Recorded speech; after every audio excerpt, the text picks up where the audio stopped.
if you're going to call a fruited sour anything remotely close to Sour Patch, it better taste like Sour Patch.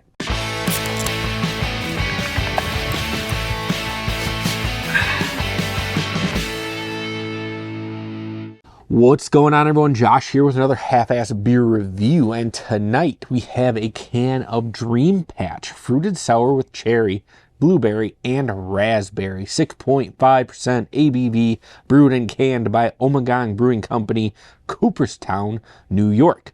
This cherry berry fruited sour is here to stay. Proof that dreams do come true. Bright cherries, tart raspberries, and sweet blueberries balance out this assertive sour nature of this beer. It pours rosy red with a light spritzy body and subtle bitterness. Brewed with the sour gurus of Belgium, Liefmans. I don't know. It's a brewery in Belgium. That's all we need to know. The can art on here is, I mean, it looks like it's going to be sour. It looks like the clouds think that this is sour. So let's check out this beer. We cracked it. We're going to pour it, look at it, smell it, taste it. What a beautiful looking beer. Rosy red is right. Now, usually fruited sours. Now, I'm wrong on this. I know I am. But usually when someone says fruited sour, it's a little bit thicker. You know, but this is more of a traditional. It almost looks like a rosé, doesn't it? It's just a little bit darker than what like a rosé would be. Nice pink head on it. Oh, yeah. Okay. This is...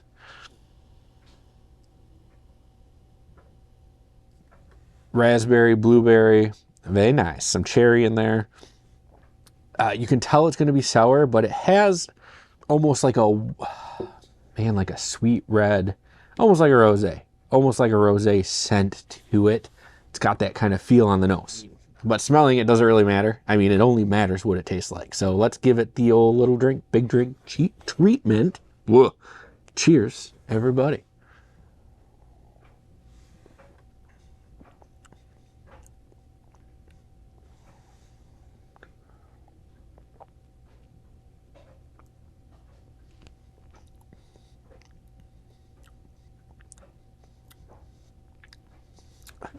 Not your typical sour. Most sours go for like sour and sweet. This has got a nice bitterness to it. Almost like a touch of dryness to it at the end, which is kind of nice. A little bit different from normal beers.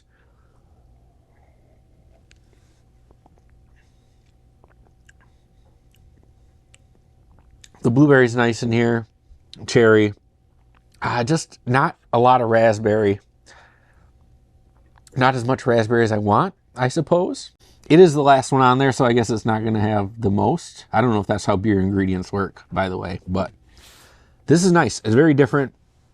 Definitely got that Belgian feel to it. This one is from Drastin the Dungeon Master over at 7 Dungeons. He's not a huge fan of it, but I'm kind of digging it. I can see why people like this.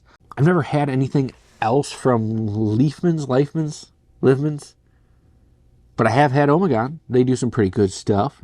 Apart from the Game of Thrones series they did how far back. I mean, this was years and years ago. None of those were really that great.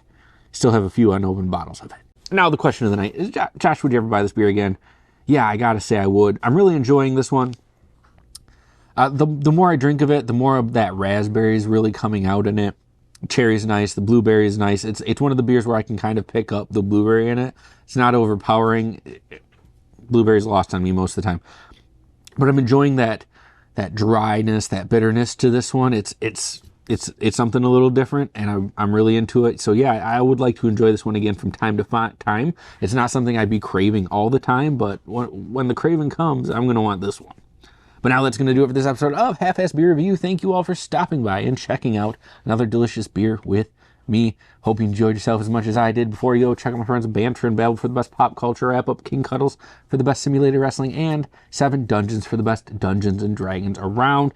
And always remember to keep your fridges full and have a great night. And always remember to keep your fridges full and have a great night.